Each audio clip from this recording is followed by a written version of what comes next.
Bueno, el día de hoy es un día muy especial porque empezamos este ciclo de conferencias que le hemos titulado Jueves de Ciencia y Tecnología. Muchas gracias por su asistencia. Hemos decidido en la División de Estudios de la Biodiversidad e Innovación Tecnológica crear este espacio para poder divulgar un poco de lo que hacemos en el Centro Universitario de los Lagos en el área de Ciencia y Tecnología. Entonces creo yo que van a ser temas muy interesantes para todos porque son aplicados actualmente y que muchas veces desconocemos. Vamos a estar tocando diferentes temas cada jueves último de mes. La idea es un poco coordinarnos con el ciclo del Seminario de Historia Mexicana. Ellos normalmente lo realizan los miércoles y nosotros estaríamos haciendo estas conferencias los jueves. Entonces, muchas gracias y el día de hoy pues agradezco la presencia del doctor Rubén Arturo Rodríguez Rojas, que va a ser el ponente inaugural de este ciclo de conferencias y me voy a permitir leer un poquito de su currículum. Hicimos una pequeña reseña para que ustedes tengan un panorama general de su trayectoria. El doctor Rubén Arturo Rodríguez Rojas estudió la licenciatura en Ingeniería en Electrónica en Sistemas Digitales en el Instituto Tecnológico de Celaya, la maestría en Electrónica con especialidad en Sistemas Digitales por la Facultad de Ingeniería Eléctrica y Electrónica de la Universidad de Guanajuato y el doctorado en Ciencias con especialidad en Materiales Ópticos en el Centro de Investigación en Óptica. Actualmente es profesor investigador del Centro Universitario de los Lagos, donde imparte clases desde el 2005, miembro del Sistema Nacional de Investigadores desde el 2006 con nivel 1, se ha desempeñado en diversos puestos administrativos en el QLagos como director de la División de Estudios de la Biodiversidad e Innovación Tecnológica, jefe del Departamento de Ciencias de la Tierra y de la Vida y coordinador del posgrado en Ciencia y Tecnología del QLagos. Ha publicado un total de 30 artículos en revistas internacionales, participado en más de 25 congresos nacionales e internacionales y siempre ha estado comprometido con la divulgación y difusión científica. Ha dirigido tesis de licenciatura, maestría y doctorado y por su trayectoria académica, pues por supuesto es un excelente ponente para esta conferencia inaugural de Jueves de Ciencia y Tecnología. Por favor, un aplauso. Muchas gracias. Muy bien. Bueno, pues muchas gracias. Quiero agradecer a la doctora Egla Yaret Vivian Castro, la directora de la División de Estudios de la Biodiversidad, por haberme invitado a esta primer ponencia del Jueves de la Ciencia, que bueno, tengo entendido es cada fin de mes, cada jueves de la última semana del mes, ¿verdad? Y bueno, y tengo el honor de estar con ustedes aquí el día de hoy. Y bueno, quiero agradecer también la presencia de los estudiantes de la Prepa Emma Wheeler, que los veo por aquí, a los de la secundaria también, a todos estudiantes también de primaria y a los demás estudiantes que por ahí tengo ahí de clases de telefonía y control difuso que están por aquí, y obviamente a todos los demás asistentes, pues muchas gracias por estar aquí con nosotros. Bueno, primero quisiera yo pues hablarles un poquito les pedí que bueno que le llamáramos a el título de la ponencia, Nanotecnología, una visión hacia el futuro. Sobre todo creo que es un gran reto, ¿verdad? La nanotecnología está entre nosotros y muchas veces no nos damos cuenta, ¿no? Y creo que es uno de los principales objetivos que cada uno de ustedes el día de hoy conozcan cómo está la nanotecnología hoy en día y cómo va a estar en el futuro. Y sobre todo, espero que tanto estudiantes de primaria, de secundaria, preparatoria, todos los aquí presentes puedan darme a entender. Así es que haré un esfuerzo y a ver cómo nos va, ¿no? Bueno, antes quisiera yo pasarles un pequeño video para que vean ustedes de qué estamos hablando, de qué se refiere la nanotecnología, y sobre todo una disculpa porque bueno, está en inglés pero tiene subtítulos en español. Espero que no tengan problemas en que lo puedan entender. Así es que primero veamos el video.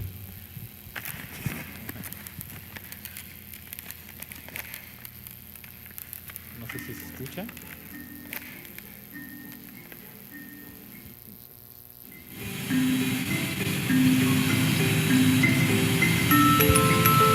Hey, do you know what nano means? It means small, very small. It is 1,000,000 times smaller than the smallest measure on a ruler. If you want to get an idea of how small a nanometer really is, you will need to take a piece of your hair from your head. Go on, it won't hurt. Got it. Now, take a good close look at that strand of hair. Not much to look at, is it?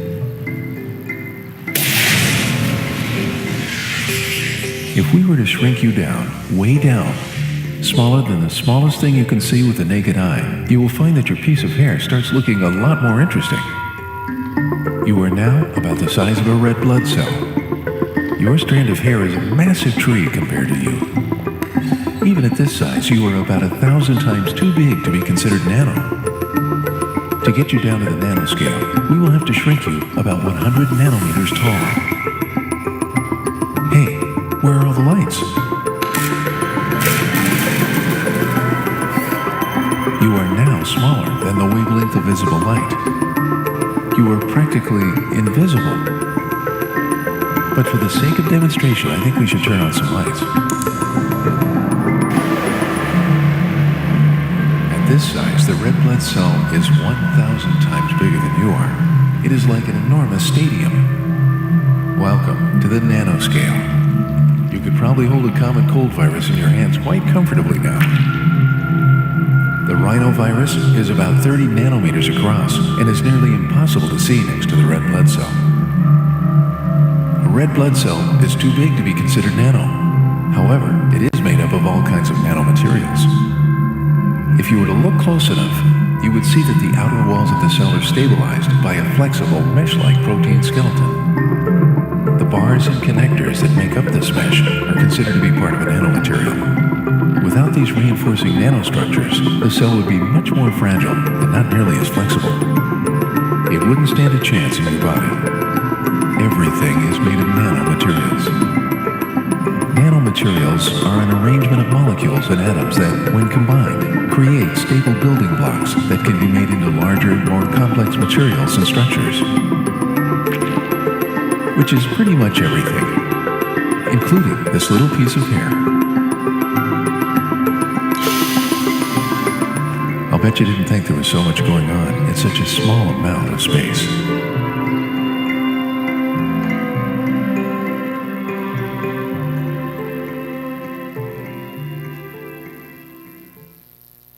Ok, bueno, ese es más o menos para que nos demos una idea del tamaño de este tipo de tecnología, ¿no? Como ustedes vieron por ahí, le quitaron el cabello a la niñita, ¿verdad? Y luego el cabello, se empezaron a acercarlo más al cabello y lo compararon el tamaño con un glóbulo rojo, lo que parecía una manzanita, ¿no? Bueno, pues decían que eso era 100,000 veces, la nanotecnología es 100,000 veces más pequeño que un glóbulo rojo, ¿no? Entonces vean hasta de qué tipo de escalas nosotros estamos trabajando. Bueno, eso es más o menos para que veamos. ¿Qué voy a estar hablando también en esta presentación? Bueno, voy a dar una introducción, voy a hablar sobre varias aplicaciones en impermeabilización, tratamiento, energías, electrónica, iluminación, seguridad, medicina, aplicaciones industriales, entre otras cosas. Hablando un poco de historia, pareciera que la nanotecnología es algo nuevo, pero no. Fíjense ustedes en esta diapositiva, fíjense, está el caso de la copa de Licurgus del siglo IV antes de Cristo.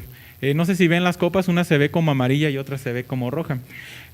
Tiene ahí unos grabados de la mitología griega y de oro.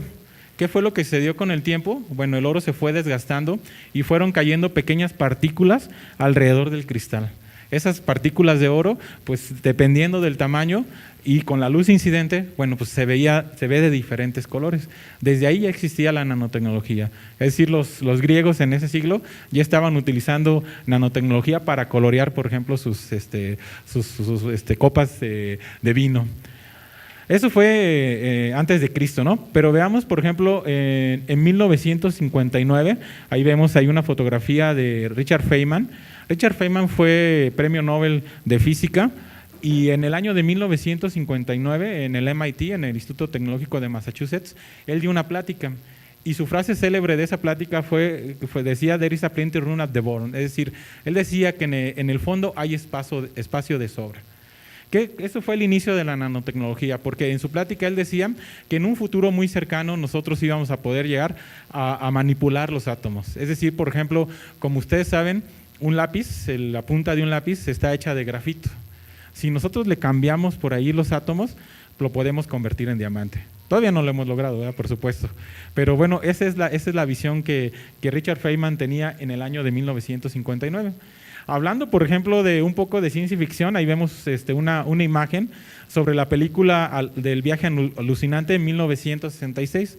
Fue una película donde había unos científicos que estaban experimentando y por error se redujeron en tamaño y se tuvieron que introducir en el cuerpo humano y viajaron por el cuerpo humano hasta que pudieron salir. Desde allí era una visión nanotecnológica de las posibilidades que puede haber tenido, que podía tener la nanotecnología.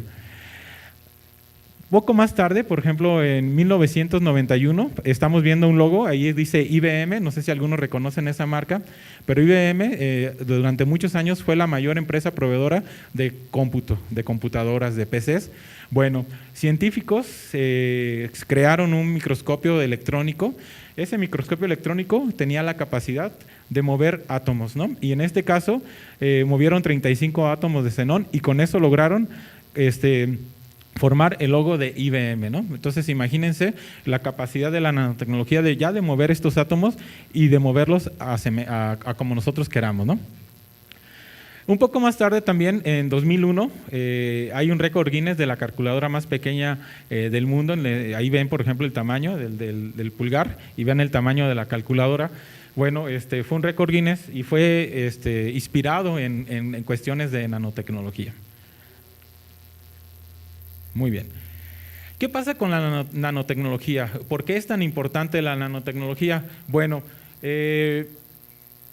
hay algo que nosotros le llamamos el efecto nano, ¿no?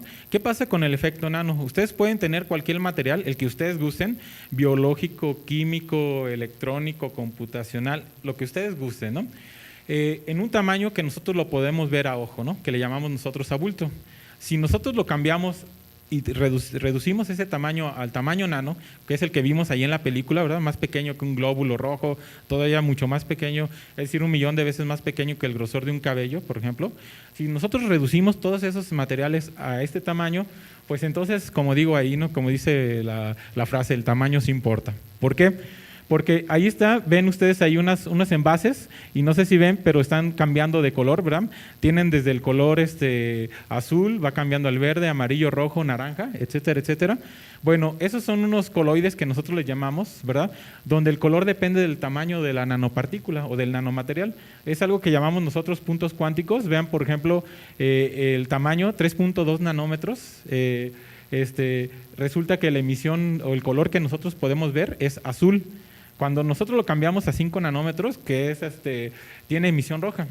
Si ustedes comparan están dentro de la misma escala, pero si ustedes lo comparan es como decir, estamos en 3.2 centímetros y lo cambiamos a 5 centímetros. Ahora imagínense a esa pequeña escala la capacidad de cambio que puede tener estos materiales. Entonces, ese es un ejemplo del efecto nano debido al tamaño, ¿no? Entonces el tamaño sí importa. También importa la forma. También hay efecto nano en las formas de las nanopartículas.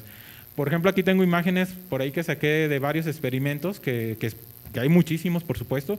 Hay muchísima gente trabajando en nanotecnología. Simplemente les quise dar algunos ejemplos.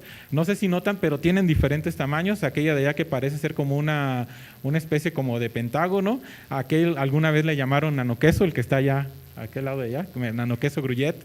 De aquí, que vemos aquí, yo lo denominé como nanoteotihuacán. Fue un experimento que hice con un material que se llama óxido de zinc y que bueno, me salió eso cuando hice el experimento. Y se fijan, son unas pirámides ahí, parece una ciudad de nanopirámides.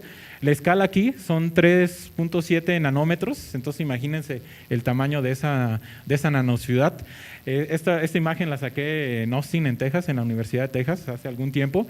Aquella pirámide que tenemos allá. Podemos tener nanoflores, podemos tener nanobarras, podemos tener aquel de allá arriba que podríamos decirle un nanocoral, probablemente. Es decir, hay una amplia variedad de formas que nosotros podemos tener de los materiales que nosotros queramos. Y entonces, dependiendo de la forma y del tamaño, pues es la propiedad que nosotros vamos viendo o el efecto que va teniendo en las diversas aplicaciones. ¿De acuerdo? Es un material, estos son sintéticos, son creados, yo los creé en el laboratorio con química, usando reactivos. Obviamente hay materiales que existen en la naturaleza por sí solos. Por ejemplo, hay nanomateriales que nosotros los estamos aspirando. ¿Cuáles son? Los contaminantes. Los contaminantes son nanopartículas de carbono y nosotros los estamos aspirando. Son tan pequeñas que no nos damos cuenta. Entonces, así como están las nanopartículas de oro, por ejemplo, en los envases de la copa de Lycurgus, ahí sí hay muchos materiales que ya están en la naturaleza, pero en este caso, la gran mayoría que trabajamos nosotros los nanotecnólogos, los sintetizamos. Nosotros los mismos los hacemos a través de química, ¿no? Muy bien. ¿Y cómo está la perspectiva? Bueno, déjenme decirles por ahí. Hablábamos en 2008, hace algunos años, sobre que el avance estaba en nanotecnología en baterías, en nanoiluminación de células, por ejemplo, ahí están las baterías, ahí está en la iluminación de células y nanoimpresión, sobre todo para electrónica. Luego, por ahí, en 2015, hablamos sobre algo que se llama plasmones, que es un efecto ahí de materiales que emiten luz, nanotubos de carbón, nanopartículas de oro, OLEDs, ¿verdad? Que es lo que estamos viendo por ahí en las imágenes. ¿Y qué pasa en las próximas décadas, no? Bueno, pues hablamos ya de la creación de una computadora cuántica, ¿verdad? La cual, obviamente, ahorita les voy a enseñar algunos ejemplos hacia dónde va esto de la computadora cuántica. Las nanomáquinas, que es el ideal de la nanotecnología, y obviamente de las implicaciones en nanotecnología, como es el caso de que puede ser utilizada tanto para bien como para mal.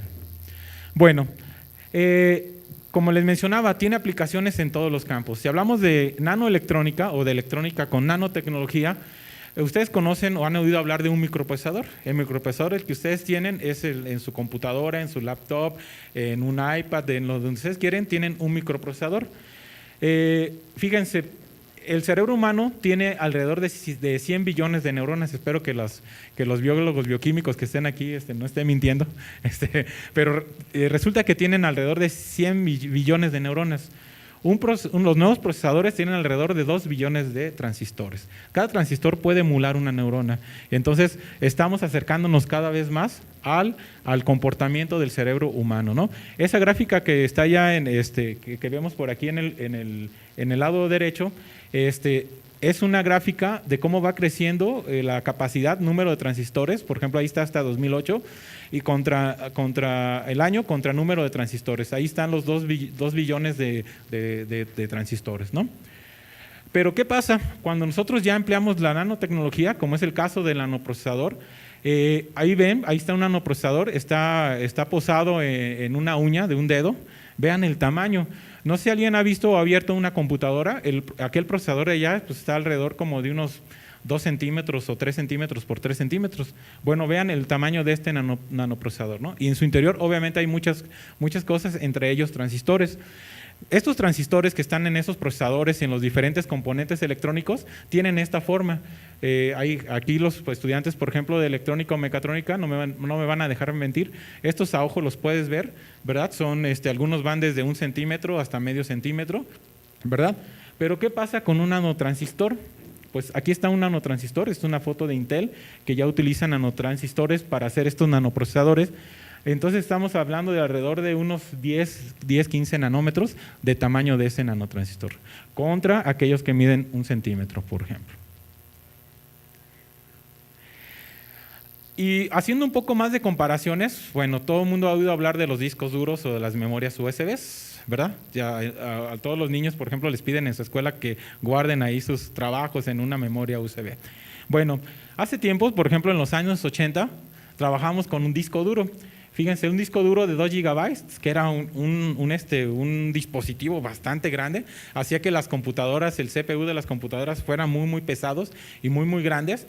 En esos años, en Estados Unidos, un disco duro de 2 gigas tenía un costo de $80,000. Cuando llegamos a los 90, ¿verdad? El disco duro se hizo más delgadito, ¿verdad? Y tenía un costo de $200. Y ya cuando llegamos en el 2010, que ya se redujo a la memoria USB, pues tenía un costo de $5. Entonces, fíjense cómo todo se está yendo hacia el tamaño. Pero, ¿qué pasa cuando hablamos de nanotecnología? Bueno, en esta otra imagen del lado izquierdo, vemos un nanodisco duro que tiene una capacidad de 1000 gigabits, que es lo equivalente a 1 terabyte. Y ese disco duro, fíjense, ahí está un alfiler, y ese disco duro está en la cabeza del alfiler.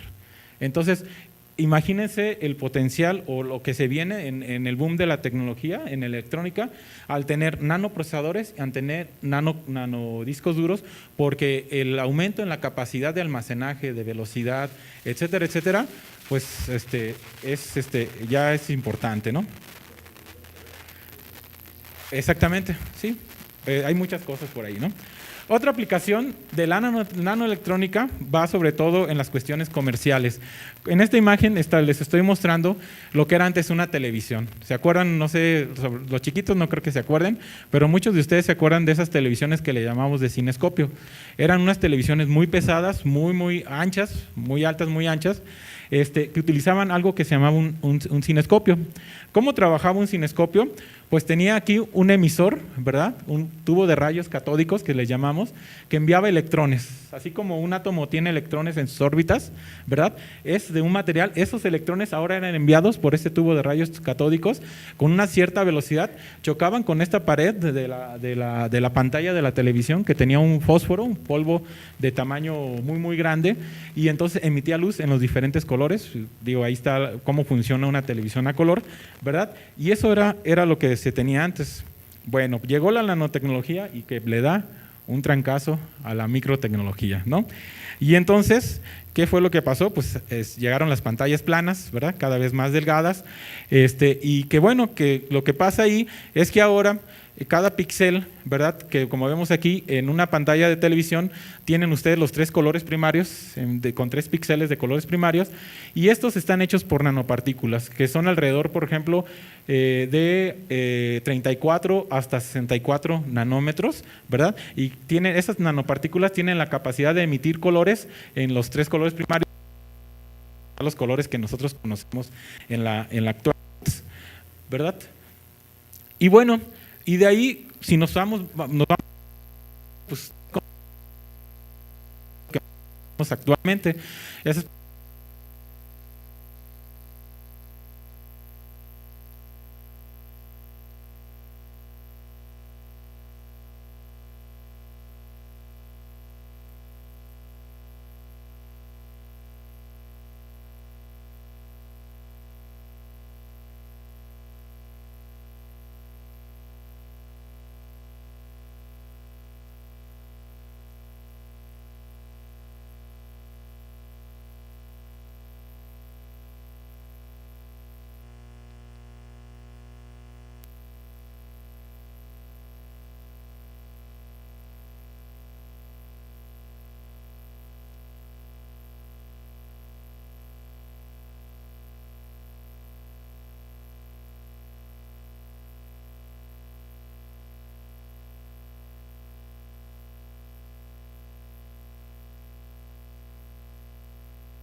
semiconductor, perdón, ahora tiene nanotubos de carbono, que por ahí también les voy a enseñar algunas aplicaciones.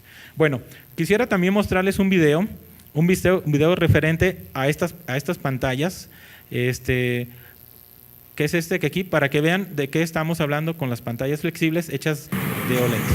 Entonces, si me permiten. Esa es una pantalla normal de cuarzo, de las que regularmente conocemos de un teléfono celular. Y vean qué es lo que pasa con una pantalla de OLED flexible. Si se fijan, le está pegando con un martillo, no se rompe porque es de plástico la pantalla. En el caso anterior era de vidrio y vean, le está pegando y no pasa nada. Y ahorita van a ver cuando la levanta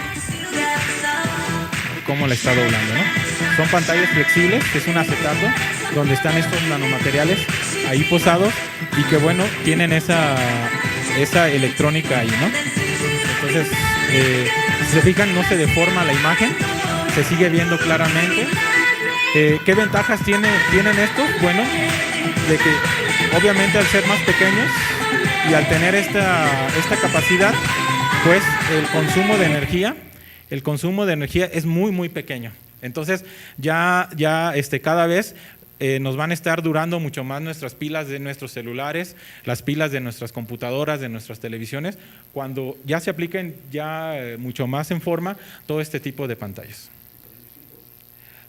Hasta ahorita no han sido touch, pero sí van a poder ser touch. Sí. Muy bien. Otro campo, ¿verdad? Aparte de la nanoelectrónica con el caso de las pantallas, es la nanoiluminación. Algo que se está buscando con los nanomateriales es hacer aplicaciones en ahorro de energía en el caso de iluminación. ¿Dónde tenemos iluminación? Pues en los focos que utilizamos, los focos ahorradores, en ¿cómo se llama? La iluminación de las calles, ¿verdad?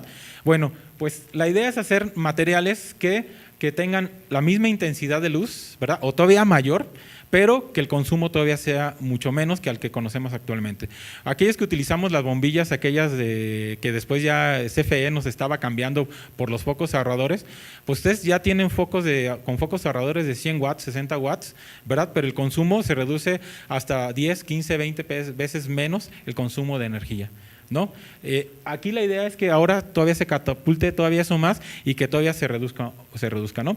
Por ejemplo, fue un trabajo de alguno de mis estudiantes de tesis.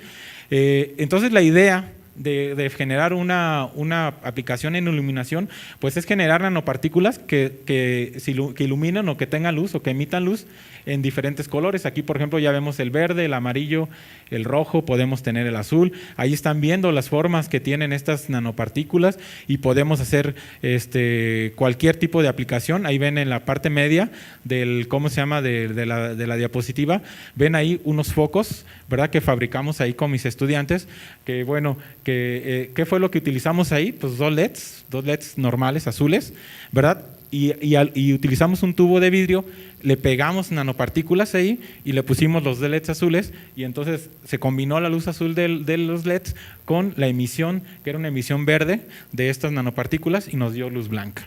Y entonces tú puedes jugar con nanotecnología, tú puedes jugar para hacer iluminación en cualquier color, ¿no? Puedes hacer, por ejemplo, semáforos, ahorradores de luz, por ejemplo, y bueno, y son ciertas cosas ahí que se pueden tener. También hay algo de aplicaciones, sobre todo comerciales, en el caso de, yo le llamo nanoimpermeabilización, espero que esté correcto, pero sobre todo descubrieron el efecto que tiene la flor de loto. La flor de loto, ahí está la foto, ahí está la flor de loto y ahí está su fotografía, cómo se ve los pétalos de una flor de loto. Resulta que cuando hay lluvia o la mojan la flor de loto, pues en realidad no se moja. Lo que pasa es que el agua resbala, entonces tiene un efecto impermeabilizante donde no absorbe el agua, entonces no se moja. Con este mismo efecto, ¿verdad? Entonces se buscaron materiales que tuvieran algo que se llama el efecto hidrófobo, es decir, que no le guste el agua. Entonces estos materiales, como ven ahí, estos ya estoy hablando un poco más de química, tienen ahí terminales, ¿verdad?, de la molécula donde no les gusta ni el oxígeno ni el hidrógeno del agua y entonces pues ya no se pega ahí. Y entonces al hacerlo eso, pues ¿qué pasa? Pues podemos hacer textiles como estos que vemos aquí, estos textiles que ya al hacerlo en una ropa, vean aquí está una camisa roja que le están derramando mermelada, agua y simplemente no se mancha, no se moja. ¿ok? Y ese producto ya está a la venta. Aquí estamos viendo, bueno, Nanotex y Lotus son proveedores de este tipo de productos, ¿no? Y que bueno, como ahora que está lloviendo, ¿verdad? Ya quisiéramos una de estas ropas. También, entre otras aplicaciones, está utilizar nanomateriales en tratamientos. Por ejemplo, aquí estoy dando 2 aplicaciones. Ya existe, por ejemplo, una aplicación en atrapar arsénico. El arsénico es un material muy contaminante en aguas sobre todo, ¿cómo se llama? Subterráneas, ¿verdad? Donde provoca cáncer, provoca cuestiones a la salud, ¿verdad? Y sobre todo en zonas, por ejemplo, Guanajuato, Jalisco, son zonas donde había muchas zonas volcánicas, entonces hay altas concentraciones de arsénico. Entonces, el grupo que les pongo ahí de Calvin, que está en Houston, ellos trabajaron, hicieron unas nanopartículas de hierro, donde resulta que a estas nanopartículas de hierro les gustan las partículas o los átomos de arsénico. Y entonces, ¿qué es lo que estamos viendo? Como vemos aquí en la figura, ¿verdad? Aquí se ve un agua contaminada con arsénico, se ve totalmente como café, ¿verdad? Totalmente, pues no opaca, sino se ve muy contaminada. Cuando le ponemos las nanopartículas de hierro, pues resulta que se le empieza a pegar el arsénico. Pero ¿qué es lo que pasa? Las nanopartículas de hierro tienen un efecto nano muy fuerte al utilizar magnetismo, es decir, estas partículas son magnéticas. Entonces, cuando tú ya le aplicas un campo magnético, las nanopartículas que ya tienen pegado el arsénico, pues se van hacia las paredes y entonces ahí liberas del arsénico al agua. Entonces ya nomás decantas el agua y ya no tienen arsénico. Otra aplicación en tratamiento también de aguas es el caso de unas nanopartículas que hizo un estudiante de doctorado que se acaba de graduar, uno de mis estudiantes, como es el caso de la hidroxiapatita. La hidroxiapatita es un material sintético, ¿verdad? Que emula, que es igualito al hueso humano. El hueso humano está hecho de hidroxiapatita. Entonces, cuando tú la haces en el laboratorio, ¿verdad? Se utiliza para prótesis dentales, para prótesis de huesos. Es decir, hay veces que hacen que quieren, ¿cómo se llama? Cuando se rompe un hueso, ¿verdad? Aunque lo peguen y pongan el yeso, quedan ahí pequeñas fracturas. Entonces lo que hacen es ponerle estas nanopartículas a esas partes de las fracturas del hueso para que se regenere y entonces ya te quede totalmente sano el hueso. Bueno, yo utilicé este tipo de material en tamaño nano, porque también tiene la propiedad de atrapar iones de flúor.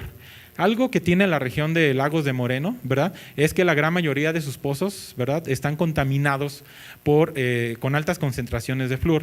Digo, no sé si alguno de aquí está, pero sobre todo es muy común ver en las comunidades, gente que tiene manchada los dientes. ¿Ok? Eso es por el exceso de flúor. Y el efecto todavía peor en la salud por exceso de flúor es que se te pueden quebrar los huesos, se te pueden deformar, es decir, hay muchas implicaciones en salud. Lo que nosotros trabajamos es qué podíamos hacer nosotros si ya sabemos que la hidroxiapatita tiene ese efecto nano de atrapar estos iones de flúor. Bueno, pues hicimos un filtro. Y ese filtro lo probamos, ahí están estas gráficas, no quiero explicárselas mucho, pero lo probamos con varias concentraciones de flúor, es decir, con concentraciones permitidas, en exceso, etcétera, etcétera, y en todos casos funcionó. Y ahí está, ¿no? Aquí está la nanopartícula, ¿verdad? Aquí está la forma, parece una pequeña nube, pero ahí la tenemos. También hay aplicaciones en energía. En el caso específico, por ejemplo, de las celdas solares. Todo el mundo conoce una celda solar, ¿no? Desde la celda solar que está en una calculadora hasta una celda solar que ya ven en los paneles solares, que ya ven en las industrias, en las calles, ¿verdad? Y que, bueno, está hecha de nanomateriales. Por ejemplo, aquí hay un nanomaterial que nosotros utilizamos para celdas solares que está hecho de óxido de zinc. Es un nanoplato, tiene una forma hexagonal y el tamaño del nanoplato es alrededor de 150 nanómetros. Y entonces, ¿cómo hacemos una celda solar? Pues es también un sándwich, ¿verdad? Donde tenemos algo que le llamamos 2 electrodos y en medio de esos 2 electrodos tenemos un material semiconductor y otro material que por ahí le ayuda a convertir lo que le llega a la celda solar, que básicamente ustedes dicen, bueno, es el sol, pero en realidad es la radiación ultravioleta, lo que le llega a una celda solar, y eso se aprovecha y lo convierte en electricidad, ¿no? Aquí estamos viendo cómo está la capa del electrodo, que le llamamos nosotros un hito o un sustrato, ¿verdad? Aquí están las nanopartículas que guían en esta parte de aquí y luego siguen las demás capas, ¿no? Y entonces podemos tener, por ejemplo, en este caso tuvimos celdas solares que llegamos a obtener alrededor o generar alrededor de 516 milivolts. ¿Qué significa 516 milivolts? Cuando nosotros compramos una pila AAA, que la ponemos en cualquier, en el control, en el carrito, una pila AAA tiene 1 volt de energía o de electricidad. 500 milivolts, si lo multiplicamos por 2, es 1 volt. Entonces, 2 celdas solares de eso es equivalente a una pila AAA, por ejemplo, para darnos idea de qué es lo que está sucediendo. Y bueno, esto es algo muy simple, pero realmente muchos colegas estamos trabajando en diferentes áreas y esto pues ya ¿cómo se llama? Ya está realmente desbordado, hay muchas cosas que hacemos, ¿no? Otro asunto en el caso también de nanoenergía, pues son las baterías. Algo importante en la aplicación de las baterías comerciales, que sobre todo las más comerciales son las de litio, es precisamente la cantidad de energía que nos pueden dar para poder darnos más tiempo de uso de nuestros aparatos, ¿verdad? Por ejemplo, una laptop sin alimentación, un teléfono, ¿verdad? Sin alimentación, totalmente cargada a su batería, es decir, todo lo que ustedes tengan de baterías que lo puedan utilizar. Bueno, pues la gente está trabajando precisamente en este tipo de baterías, ¿verdad? Para generar energía, como les mencionaba, para todos los aparatos o en el caso de reacciones que generen hidrógeno para hacer, por ejemplo, motores para automóviles, ¿no? Que puedan alimentar un automóvil y en vez de utilizar gasolina, pues utilicen ese otro tipo de energía. Si hablamos en el caso de nanoseguridad, también fue un trabajo de uno de mis estudiantes y que te digo, también mucha gente está trabajando en nanoseguridad. Ustedes saben que cuando van y compran, ¿verdad? Y pagan con un billete, ahí en las cajas de donde ustedes compran, para verificar si el billete es falso, tienen un aparatito que se ve que ilumina de color azul. Entonces ponen el billete ahí y dicen, bueno, pues no sé qué hace, pero lo meten ahí y de pronto el aparatito les pone verde o rojo, ¿verdad? O a veces ellos ven. Resulta que este aparatito realmente lo que emite es luz ultravioleta. Esta luz ultravioleta le pega al papel ¿cómo se llama? Del billete, y en el billete hay un material que absorbe esa luz ultravioleta y emite luz visible. Entonces dicen, si tiene un color, no sé, verde, el billete, pues quiere decir que sí es verdadero. Si no tiene ningún color, quiere decir que es falso. O se va conociendo ahí, ¿no? Bueno, pues nosotros trabajamos en la nueva generación de este tipo de seguridad. Entonces les digo, actualmente están trabajando en la región del ultravioleta, ¿ok? Pero nosotros trabajamos en la región de infrarrojo. En la región de infrarrojo, para que nosotros conozcamos de qué estamos hablando, un control de televisión, cuando ustedes le ponen ahí su control de televisión a cambiarle los canales, pues lo que está haciendo es que hay un LED infrarrojo que le está enviando una señal en esta región y entonces ustedes pueden comunicarse con la televisión. Bueno, pues es algo similar a eso, no se puede ver porque ustedes ponen ¿cómo se llama? Su control y ven y dicen, pues ¿cómo le hace? ¿No? O no es un apuntador, por ejemplo, de una pantalla. No, pues simplemente es que no es luz, es una radiación que no se ve. Entonces, eso está sucediendo. Bueno, pues nosotros trabajamos con eso y ya generamos, de hecho, ahí ya se está vendiendo el producto a la industria, donde ahora en vez de ponerle un material que se vea luz visible con ultravioleta, pues utilizar infrarrojo para que también emita luz visible. Y de hecho ahí están viendo, por ejemplo, ¿cómo se llama? El circuito electrónico muy simple. Aquí está el emisor de infrarrojo, le pusimos el billete, este es un billete de 50 pesos. Regularmente en esta zona están transparentes. Entonces ahí les pusimos estas nanopartículas de este material que vemos aquí, lo pusimos y entonces lo que hicimos es generar una electrónica que a la hora que emite el LED infrarrojo, ¿verdad? Emite color regularmente entre rojizo, se ve rojo y entonces si emite rojo lo detecta aquí el circuito electrónico y te pone verde, entonces sí detecta ese rojo y te pone de otro color en caso de que no. Y entonces ya de esa manera tenemos la misma aplicación. También hay aplicaciones en nanomedicina, sobre todo en tratamiento y diagnóstico de enfermedades. Aquí le estoy poniendo un caso o dos casos muy específicos. En este lado tenemos, por ejemplo, nanopartículas que se utilizan para detectar células ¿Qué tipo de células? Sobre todo cancerígenas, cáncer de cervix, cervicuterino, perdón, de mama, es decir, puede ser de páncreas, puede ser cualquier tipo de cáncer. ¿Qué es lo que hacemos? Esta nanopartícula la envolvemos con una que le llamamos capa biológica, y esa capa biológica le gusta a la célula, se la come. Es decir, la célula cancerígena específicamente le gusta eso que le ponemos a la nanopartícula, y entonces la nanopartícula llega y se pega ahí en esa célula. Y entonces tenemos, aquí están por ejemplo las imágenes de estas nanopartículas, ¿verdad? Ya envueltas, y entonces podemos ver aquí, esto que vemos aquí es una célula, esta imagen, y los puntitos que vemos rojos son nanopartículas pegadas ya a la célula cancerígena. Aquí es otro caso también, aunque no se alcanzan a ver muy bien, pero todos esos puntos rojos son nanopartículas pegadas a células cancerígenas. Y entonces, ¿cuál sería la idea? Bueno, que estas nanopartículas viajaran por el torrente sanguíneo, ¿verdad? Y entonces, en cuanto lleguen y detecten una célula cancerígena, pues esta célula le gusta, entonces ahí se va a pegar, no se va a pegar en ningún otro lado, solamente ahí. Bueno, y esta es otra aplicación, un colega que estuve con él en la Universidad de Texas, como les mencioné, en 2005, él hizo nanopartículas de plata para hacer nanotratamiento del virus de VIH, del SIDA, ¿no? Resulta que ya está la cura del SIDA con nanopartículas. ¿Por qué todavía no se ha aplicado? Bueno, es una controversia muy, muy grande. Pero ¿qué pasa con estas nanopartículas de plata? Resulta que cuando se pegan a estos virus, ¿verdad?, de inmunodeficiencia adquirida, resulta que detienen el crecimiento de más células de SIDA. Y no solo eso, las van destruyendo con el tiempo. Entonces, tienen un efecto de tratamiento del virus del SIDA. También obviamente pues ya hay muchos productos comerciales, en el caso por ejemplo tenemos el de los automóviles, hay pinturas protectoras contra la corrosión, ¿verdad?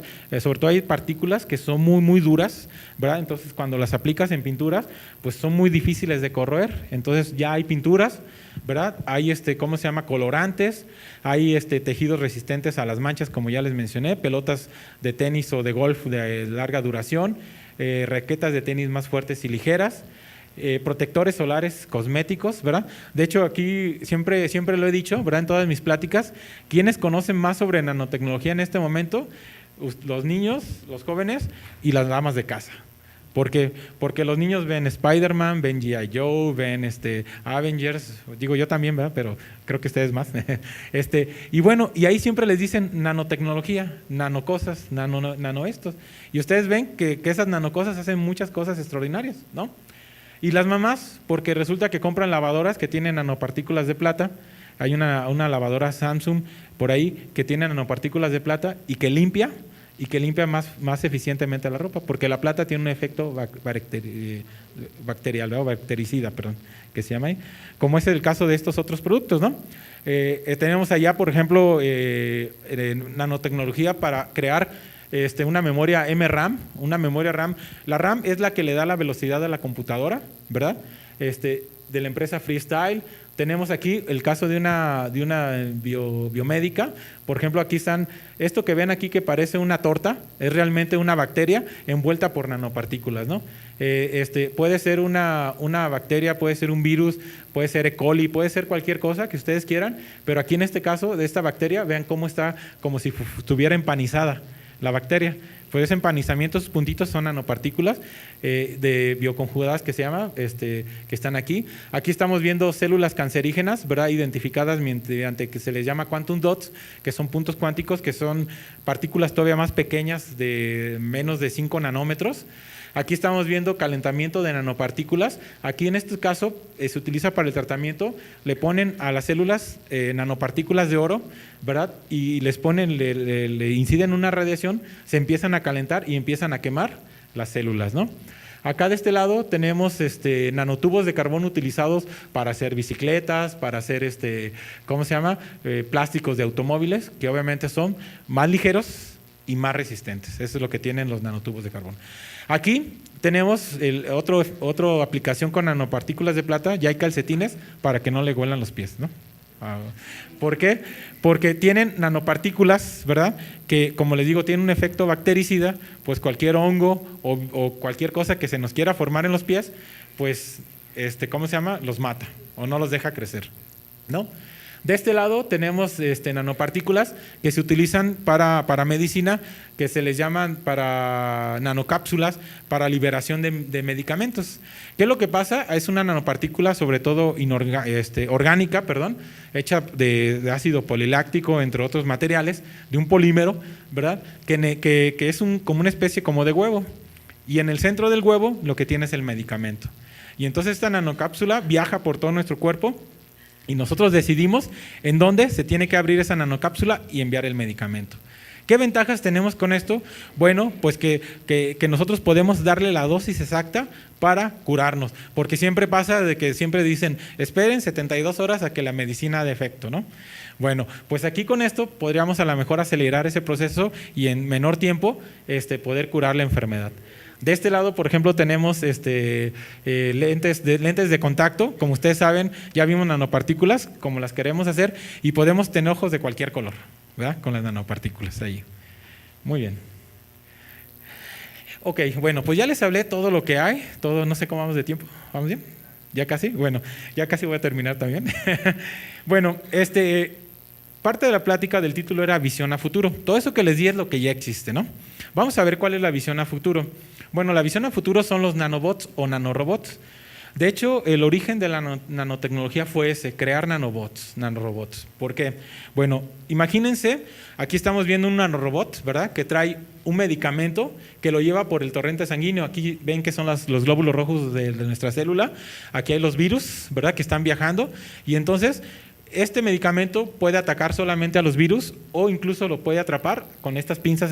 Nanorobot puede atrapar esos virus y llevarlo afuera de nuestro cuerpo. Es decir, crear nanorobots que estén viviendo en nuestro cuerpo y que nos curen enfermedades. Si tenemos colesterol, que vayan a nuestras, a nuestras arterias y se coman el colesterol. Que tenemos una célula cancerígena, que vayan ahí y se coman la célula cancerígena. Es decir, entre otras cosas, hay muchas cosas ahí que se pueden hacer, ¿no? Y en la segunda fotografía, pues estamos viendo otra aplicación similar, ¿no? Y entonces, ¿qué es lo que pasa con estos nanobots? Pues hay 4 pasos importantes para crear estos nanobots. El primer paso es crear bionanocomponentes. Si ustedes se fijan en las aplicaciones que ya les di, ya hay bionanocomponentes. Ya vimos que hay nanocápsulas, ya vimos que hay nanopartículas que tratan la célula, la destruyen, la detectan, ¿verdad? También hay bionanorobots. El siguiente paso, sería bionanorobots ensamblados, que ya los hay, porque ahora a esa nanopartícula le pones otra capa biológica y entonces ya se convierten en un robot como tal, porque va dirigido específicamente a eso. ¿Qué es lo que sigue de donde estamos ahora? Pues el paso 3, que es distribuir inteligencia, programación y control a ese robot. Que nosotros le podamos decir al robot qué es lo que queremos hacer. ¿Ok? Y luego el cuarto paso, que es el paso de la fabricación automática y procesamiento de la información. Es decir, que no solamente vaya y le digamos qué tenga que hacer, pero que aparte de eso nos informe. ¿Sabes qué? Ya no tienes ninguna célula cancerígena. Ya, por ejemplo, ya se destruyó el colesterol que tenemos. Ya no tienes enfermedades. Ojalá podamos llegar a eso. Pero esa es la visión. Y obviamente, como estos nanorobots que puede haber en el cuerpo, puede haber nanorobots en todas las aplicaciones. Y otra de las aplicaciones que le encuentro, imagínense, sobre todo para las amas de casa, que tengan un nanorobot que esté limpiándoles la casa, ¿no? Para que no haya cucarachas, no haya, arañas, etcétera, etcétera, y que ellos trabajen por nosotros. No lo sé, ¿verdad? Pues esa es la visión a futuro. Bueno, y quisiera terminar con esta diapositiva para ver el progreso, ¿no? Fíjense, iniciamos con nanoestructuras pasivas, que fue de 2000 a 2005, donde les dije hay cosméticos, hay bloqueadores solares, hay nanotubos, pero eso lo que hacen es que esas nanoestructuras pasivas llegan y destruyen, hacen algo y ya, no interactúan, destruyen, ¿verdad? Eso fue de 2000 a 2005. Del 2005 al 2010 ya trabajamos con nanoestructuras activas, donde ahora ya decíamos, ok, quédate en la célula, dinos dónde está, trabaja con ella, los nanoprocesadores, las células solares, hay una interacción con el ambiente, con todo lo que hay, ¿no? Eso fue de 2005 a 2010. De 2010 a 2015, pues entonces ya empezamos a ver ya nanosistemas que ya tienen una aplicación y que dicen, bueno, si no trabajo en esto, trabajo en esto otro, ¿verdad? ¿Qué nos espera, por ejemplo, de 2015 a 2020? Pues nanosistemas moleculares, que como ven aquí esta figura, son moléculas, nanomoléculas, que estén trabajando internamente haciendo algo y que siempre estén trabajando. Es decir, que no se queden aquí ni pasivas ni activas y que ya después se destruyan o que de pronto aquí ya generen algo y después se destruyan, sino que continuamente estén trabajando. Estos son los nanosistemas moleculares que se están trabajando. Y bueno, y hay algo que se le llama una singularidad. ¿Por qué? Porque el crecimiento de la nanotecnología ha sido tan acelerado en los últimos años que puedes decir, bueno, ¿cuándo va a terminar el crecimiento? ¿O cuándo vamos a ver los efectos de ese crecimiento? Bueno, a eso se le llama una singularidad, que se espera que a partir de 2020 o más allá, pues lo que llamamos ciencia ficción, ¿verdad?, se vuelva en realidad. Es decir, ¿dónde se va a aplicar esto? ¿Dónde lo vamos a ver más visiblemente? Primero, en el área tecnológica, ¿verdad? Segundo, en el desarrollo de la inteligencia artificial, para que estas máquinas sean obviamente inteligentes y que lo que nosotros no podamos hacer, que sea muy complejo para nosotros, esas máquinas, al tener inteligencia artificial, pues ellos puedan resolver los problemas que nosotros no podemos hacer. Y tercero, se asume que la tecnología resuelve todos los problemas de materiales, salud humana y ambientales. Entonces, que sean inteligentes y que resuelvan obviamente nuestros problemas. ¿Ok? Esa es la visión y ese es el reto de la nanotecnología. Y termino con esta frase que dice, el dilema no es si la nanotecnología va a ser una realidad, sino cuándo. Bueno, pues eso es todo y muchas gracias.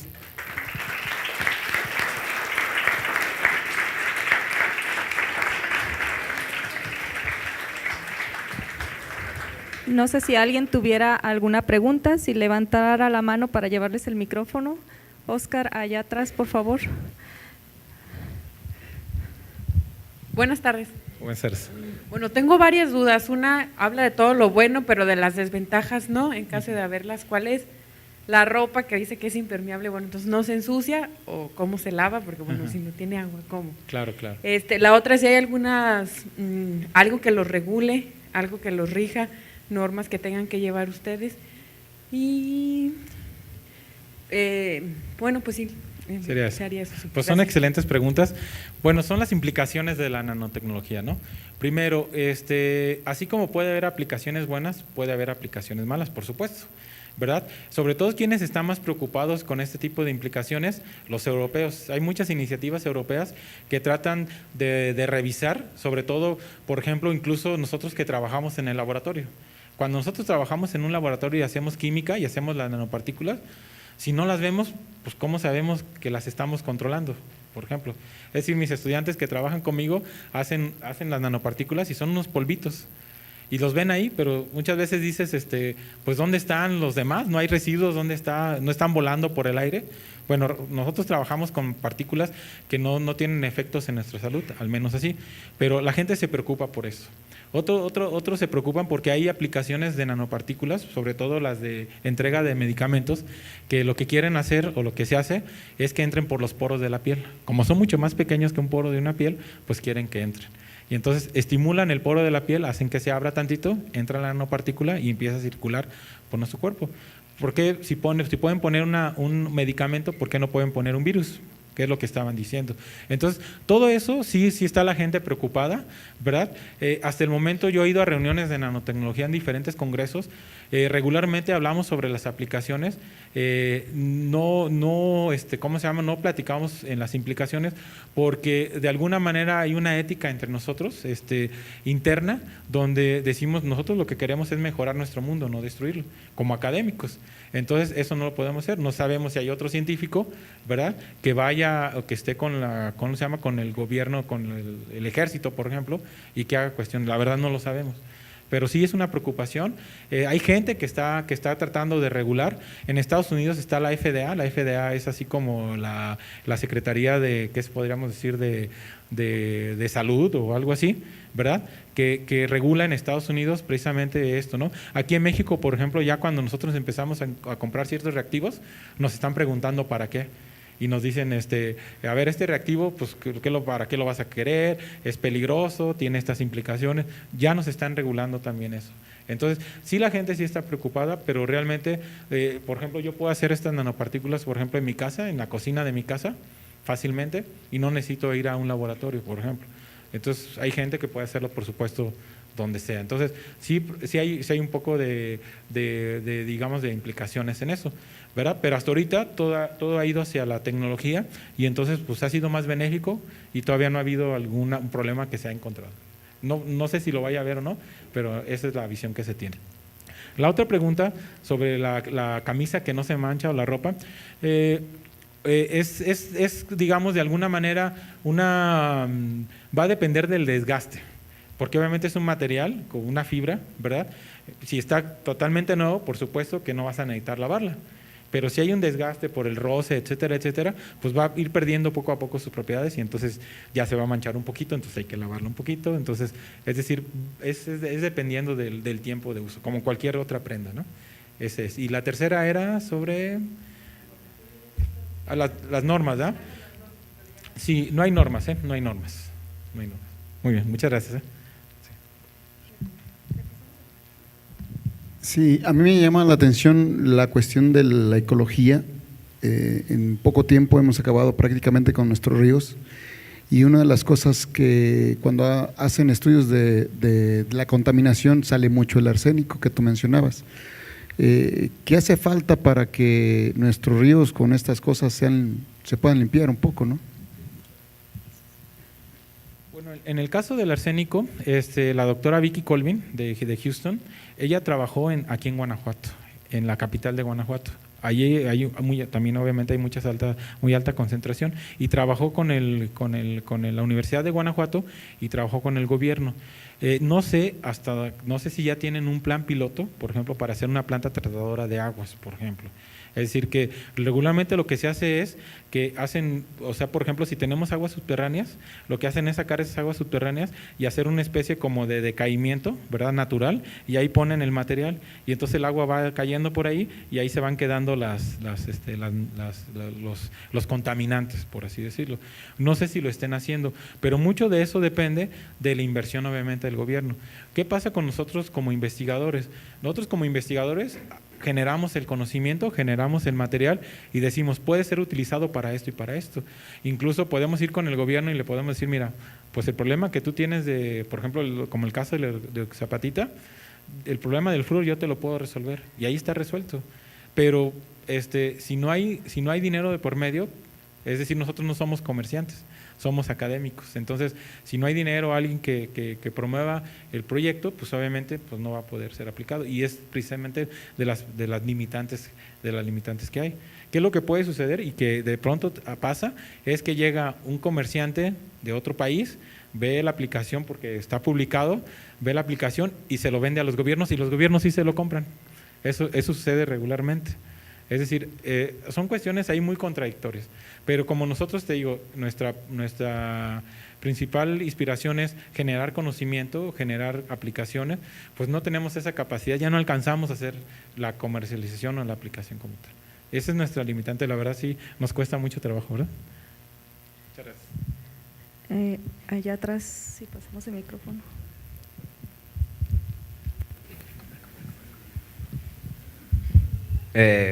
Buenas noches. Mi pregunta es, ¿por qué si ya tienen la cura del VIH, por qué no se utiliza? Muy bien, esa es muy buena pregunta, por eso les dije que iba a causar controversia, ¿no? Hay dos versiones, ustedes quieran tomar la que ustedes digan, ¿no? La primera versión es que las nanopartículas de plata pueden dañar el cuerpo humano, ¿no? Pero resulta que tiene un efecto bacteriológico y nosotros sabemos que es biocompatible, pero hay gente que dice que puede dañarte. Entonces, esa es una versión. La segunda versión es la comercial. O sea, ¿cuántos medicamentos hay en la actualidad que tratan el VIH y que les conviene que se trate y que no se destruya el VIH? Entonces, pues eso es un costo que no le gustaría. Es decir, ha habido iniciativas, por ejemplo, en países donde generan una enfermedad para causar un decaimiento económico del país. ¿Para qué? Porque ustedes vieron, por ejemplo, el caso el último que vimos, que fue el caso que empezamos a comprar tapabocas y el virus del H1N1, por ejemplo. pues mucha gente dice que lo generaron, ¿verdad? ¿Para qué? Pues para que una industria fuera beneficiada y entonces esa industria también le da dinero al gobierno, pero no nos llega a nosotros, ¿no? Es decir, hay muchas versiones y sobre todo para mí, sobre todo es más la comercial. Es decir, por ejemplo, ¿por qué las pantallas de televisión, por ejemplo, esas OLEDs, mientras una de LED ahorita te la estás comprando, no sé, de unas 40 pulgadas en 20,000 pesos, ¿verdad? Esas OLED te andan costando 70,000 pesos, 80,000 pesos. ¿Por qué no cuestan lo mismo? ¿No? Pues es la razón comercial, básicamente. No es que los materiales cuesten más, ¿no? Ellos te están comprando la tecnología. Entonces, hay muchas cosas y en el caso del VIH, pues es eso, ¿no? Por ejemplo, tenemos en el centro universitario, tenemos una colega que utiliza plantas medicinales y ya tiene la cura, por ejemplo, de la cirrosis hepática. La cirrosis hepática es para todos aquellos que consumen alcohol, ¿verdad? Se les empieza a destruir ¿cómo se llama? El hígado. Bueno, pues esa planta ya ha sido probada y es totalmente comprobable que puede reducir el efecto de cirrosis, ¿no? ¿Verdad? Y lo vamos a dejar para otro jueves de ciencia, esa plática. Bueno, y pues sería eso básicamente. Muchas gracias.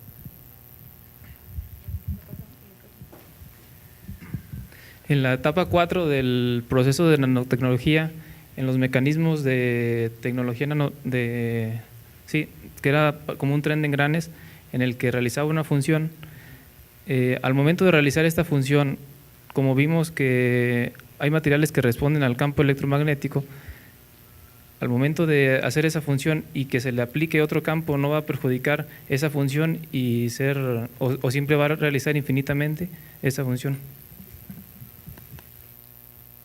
Sí, la idea es que esté diseñado para que siempre realice esa función y que esté protegido, obviamente, ¿verdad? Es sobre todo en este caso de moléculas, de nanomateriales moleculares, que les puse ahí sistemas nanomoleculares, son materiales sobre todo biológicos, ¿no? Entonces, tienen que estar protegidos para todo eso, ¿verdad? No tienen más efecto, no se busca que, ¿cómo se llama? Que puedan ser estimulados de otra forma más que por su aplicación específica, solamente. Gracias. No sé si hubiera alguna otra pregunta de los que están afuera. ¿Nadie? ¿Preguntas? ¿No? Bueno, entonces yo creo que vamos a agradecerle al doctor Rubén Arturo Rodríguez Rojas, entregándole una constancia por su participación en el Jueves de la Ciencia y Tecnología con la conferencia Nanotecnología, una visión hacia el futuro, realizada el 29 de septiembre del 2016, Piensa y trabaja. Muchas gracias, doctor Rubén. Le damos un aplauso.